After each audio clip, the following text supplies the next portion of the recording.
अब एक काम करते हैं हम बिग मार्केट वॉइसेस में। आज हमारे साथ निर्मल बांग इंस्टीट्यूशनल इक्विटीज़ के सीईओ राहुल अरोड़ा जुड़ गए हैं। Rahul, good morning. बहुत बहुत शुक्रिया जुड़ने के लिए हमारे साथ आज स्टूडियो में। खास तौर से मार्केट में एक वन वे तेज़ी रही, लास्ट 2-3 दिन में एक स्केयर आया, लेकिन इस समय आपका व्यू क्या मार्केट को लेकर? क्या क्या कारण है इस तेज़ी के और क्या ये तेज़ी कंटिन्यू करेगी यहाँ से? मुझे याद है जो हमारा लास्ट इंटरव्यू था उसमें आपने एक चीज़ कही थी कि अगली जो लेग आएगी मार्केट की वो रिलायंस की वजह से आएगी, और कल हमने रिलायंस में 100 रुपये की रैली देखी, तो वो शानदार कॉल रही। अब व्यू क्या आपका? Good morning Anuj, thank you for having me on your show. तो अनुज, आई थिंक उसी चर्चा को अगर हम रेफरेंस करें तो आई थिंक हमने बात की थी कि अगर एक टेक्निकल ब्रेकआउट आएगा तो हो सकता है कि बाजार 20,000 की तरफ बहुत जल्द चला जाएगा। तो आई थिंक अगर हम डेटा पॉइंट्स देखें तो ऐसा कुछ खास बदला नहीं है। आई थिंक एक करंट अकाउंट नंबर आया है जो काफ़ी स्ट्रॉन्ग था, एक जीडीपी का नंबर आया था जो काफ़ी हद तक स्ट्रॉन्ग था, एंड आई थिंक आपकी रूपी भी काफ़ी हद तक स्टेबल रही है।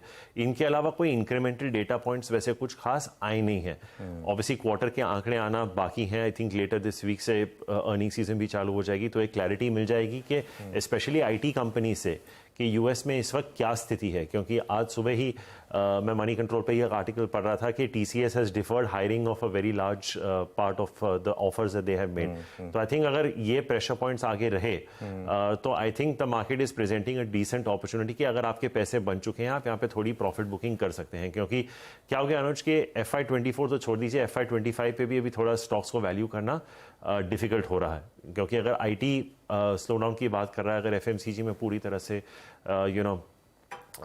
रिकवरी नहीं आए, और जिस तरह से हमने पिछली बार भी चर्चा की थी, बैंक्स में अनुज क्या हो रहा है कि आप एक बहुत ही ब्लू स्काई टेरिटरी में है। क्रेडिट ग्रोथ पीक पे है, आरओई सब कुछ पीक पे चल रहा है, नेट इंटरेस्ट मार्जिन्स। तो आगे चल के बैंक्स में क्या हो सकता है? आई रिमेंबर लास्ट 2 क्वार्टर से आईसीआईसीआई बैंक के आंकड़े काफ़ी अच्छे आए हैं, लेकिन स्टॉक ने कुछ खास किया नहीं है। तो इसलिए मैंने शायद रिलायंस का कहा होगा, और आई थिंक अभी भी I will keep a positive tilt towards Reliance. पर मुझे लगता है कि as a headline market, because ये अभी 19.5-20 के रेंज में आ चुका है निफ्टी, थोड़ा कॉशन एक्सरसाइज करना बेटर रहेगा मेरे हिसाब से। ओके, तो थोड़ा कॉशन रहेगा मार्केट पर इस समय, क्योंकि स्टॉक्स काफ़ी चल चुके हैं और बैंक्स वगैरह में अर्निंग्स के बाद भी थोड़ा सा एक मोमेंटम इतना है नहीं, तो शायद थोड़ा सा आप केयरफुल रहें। तो रिलायंस पर जो आपकी कॉल थी वो अभी इंटैक्ट है या फिर वहां पर भी प्रॉफिट बुकिंग की एडवाइस होगी? नहीं, आई थिंक अनुज क्या होता है ना कि कुछ स्टॉक्स थोड़ा अगर कंसोलिडेट होके उस वेटेज पे अगर थोड़ा मूव करना चालू कर देते हैं ना, तो they don't stop after 3-5% move. तो आई वुड प्रोबेबली से कि this like potentially take Reliance to 3,000 और 3,200 as well is my sense. Okay, अच्छा, एक स्टॉक जो आपका सबसे फेवरेट स्टॉक रहा है और उसको हम डिस्कस करते रहते हैं, वेस्ट लाइफ, क्या लेकिन जिन्होंने मिस कर दिया वो चेज करें यहाँ पर, या फिर अब बाकी जो आपने पिछली बार कहा था कि जैसे देवयानी वगैरह हैं वहाँ पर शायद रिस्क रिवॉर्ड थोड़ा बेटर बन रहा है, जुबिलेंट फूडवर्क, इस पूरी स्पेस पर अब क्या व्यू है आपका?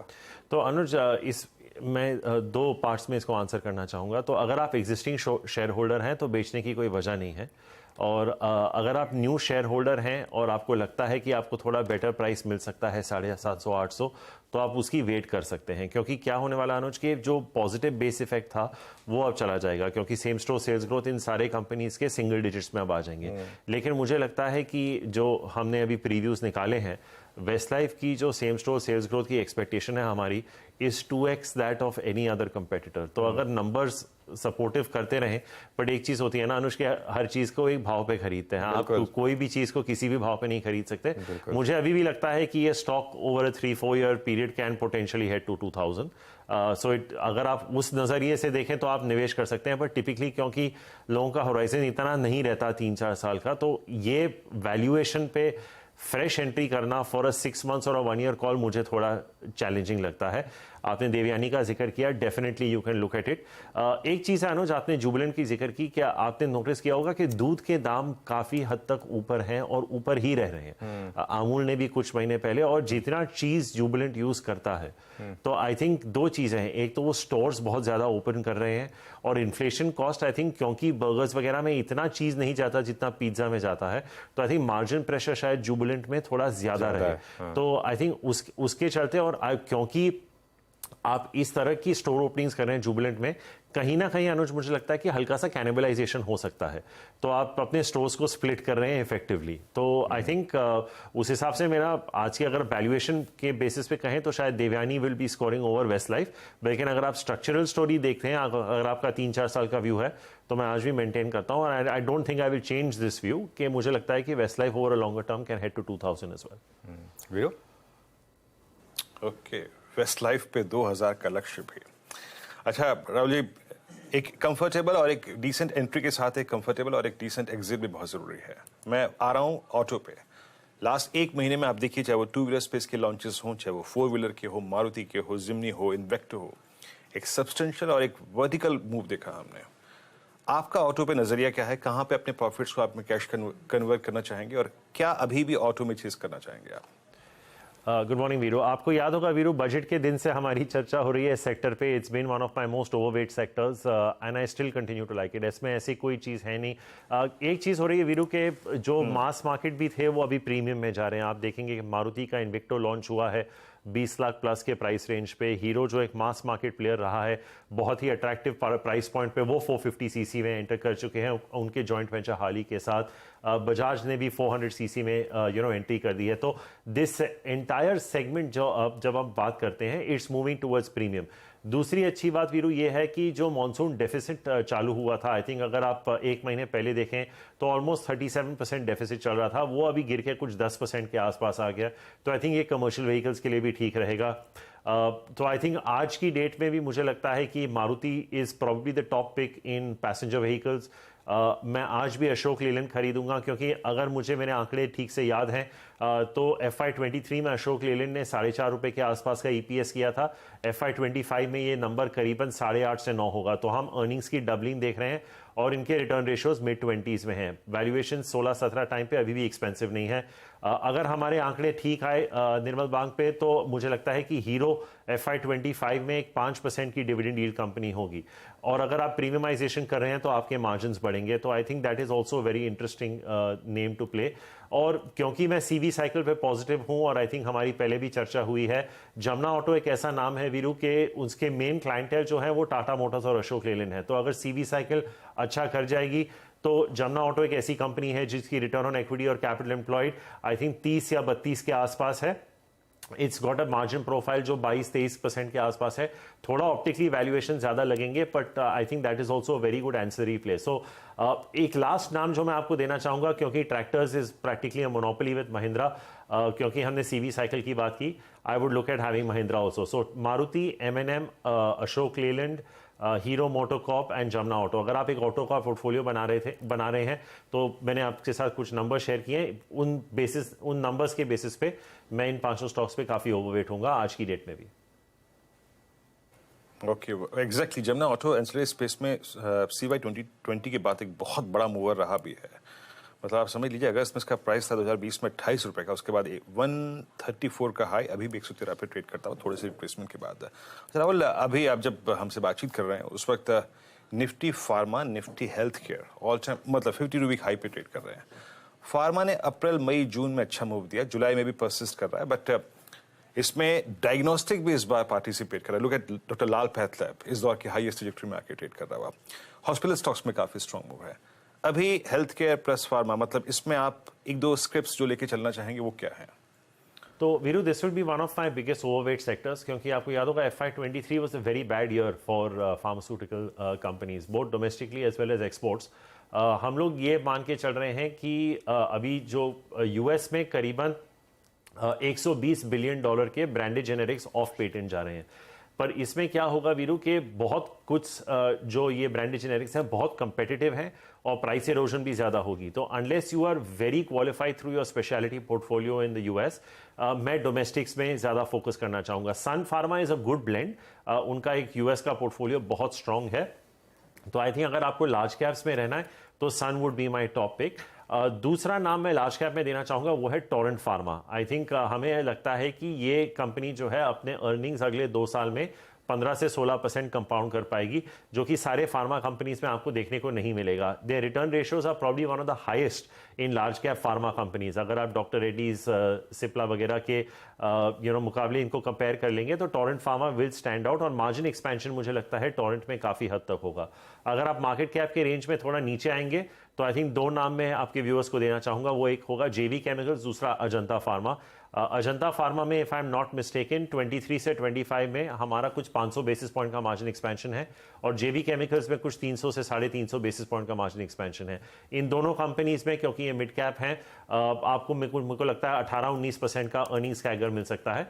और अगर आप एकदम स्मॉल कैप रेंज में जाना चाहें, जैसे मैंने आपको एक ऑटो का पोर्टफोलियो बना के दिया था, अगर आप स्मॉल कैप में अगर आपको थोड़ा हाई रिस्क हाई रिवॉर्ड खेलना है तो आप एरिस लाइफ साइंसेज भी देख सकते हैं.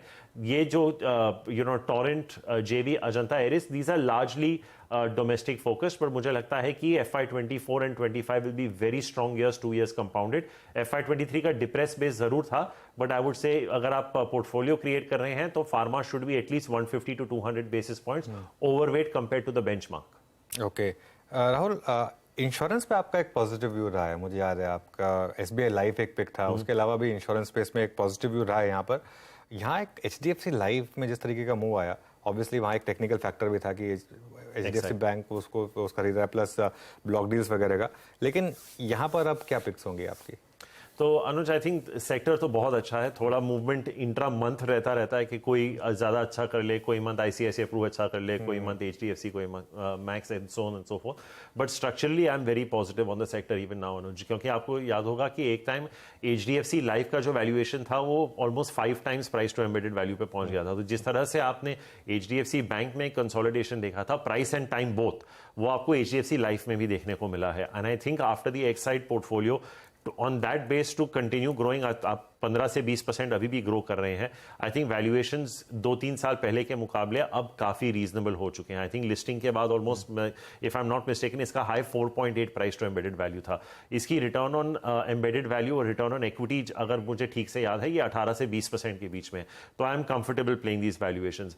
ICICI अप्रूव का अनुज हमेशा से यूलिप कंपोनेंट ज्यादा रहा है, तो वो इक्विटी मार्केट के परफॉर्मेंस को काफी हद तक ट्रैक करता है. तो आई थिंक अगर आप ये कॉल ले रहे हैं कि markets are going to do well, तो ICICI Pru is a slightly high risk, high reward, but I would look to be buying it there. Max again, Anuj, VNB margins जिस तरह से expand हुए हैं over the last few years is absolutely commendable. I think क्योंकि वो protection में और पार, जो देखिए आप जब इंश्योरेंस को देख रहे हैं आपको पूरा प्रोडक्ट पोर्टफोलियो मिक्स देखना है, और जिस तरह से उन्होंने प्रोटेक्शन पे फोकस करके अपने VNB मार्जिन्स को इंप्रूव किया, I think it's commendable. Large caps में क्योंकि आपने SBI लाइफ का, it's actually looking very attractive on valuations, because SBI life और आई अप्रूव लाइफ में ज्यादा अंतर नहीं है वैल्यूएशंस में. एक HDFC लाइफ है टॉप में और मैक्स तो मिड कैप स्टॉक है.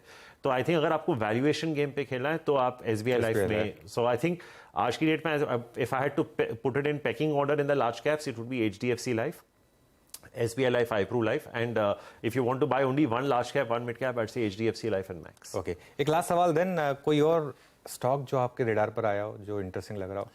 तो अनुज, हमने हाल ही में 2 स्टॉक्स इनिशिएट किए हैं कंज्यूमर सेक्टर में. एक है जिलेट और एक है PNG. तो आई थिंक दोनों ऑलमोस्ट सेम ही. हाँ जी, दोनों ऑलमोस्ट सेम ही कंपनियां हो गई वैसे, मतलब पेरेंट कंपनी सेम है, बट एक का ऑलमोस्ट 70% बिजनेस फेमिनिन हाइजीन से आता है, दूसरा पूरा शेविंग से आता है, जो कि मेंस है. इसीलिए आप शेव करके आए हैं इस बार? नहीं अनुज, पिछली बार तो अगर हम चेस खेल रहे होते तो आप मुझे चेकमेट कह सकते थे अभी. बट हाँ, एक तरह से. बट इट्स वेरी इंटरेस्टिंग अनुज, क्योंकि जब आप देखिए इन चीज़ों में ना, जैसे अगर हम जिलेट का जिक्र करें तो सेलिब्रिटी वैल्यू बहुत ज्यादा होती है अनुज, क्योंकि आप जब विराट कोहली का दौर था, जब वो कप्तान थे, तो people started sporting a beard. तो अभी अगर आप जिलेट के ब्रांड एम्बेसडर्स को देखें, अपना शुभमन गिल हैं और संजू सैमसन है, श्रेयस अय्यर है. दीज आर, तो obviously Shreyas sports a beard, but वो Gillette has come out with trimmers also now and they are promoting it very aggressively.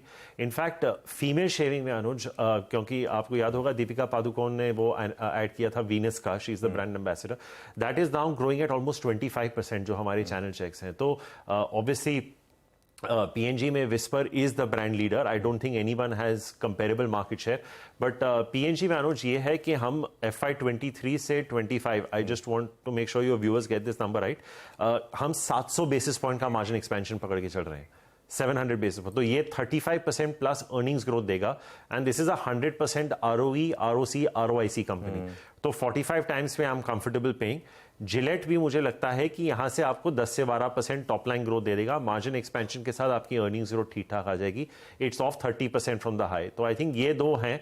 Obviously बहुत ऐसा है अनुज के अ PNG consumer will not move away from the brand very easily once a female starts using it. Similarly, for a male, once he starts using Gillette, it's not very easy to move away. तो जो आप customer को पकड़ के you can hold the customer, ये दो companies में कमाल है। तो आई थिंक ये दो रिसेंटली हमने हाल ही में इनिशिएट किए हैं, जो हमारा काफी पॉजिटिव व्यू है इन दोनों स्टॉक्स। ओके राहुल, बहुत बहुत शुक्रिया आज हमारे साथ जुड़ने के लिए। Thank you दो for having स्टॉक्स, ये PNG, ये 5,000 वाला है, 15,000 वाला? ये 15,000, वो दूसरा वाला हेल्थ केयर है। मैं हाँ। PGHH की बात कर रहा हूँ। PGHH की बात हो रही है। हाँ, ये 14,500 वाला। राहुल, बहुत बहुत शुक्रिया आज हमारे साथ जुड़ने के लिए।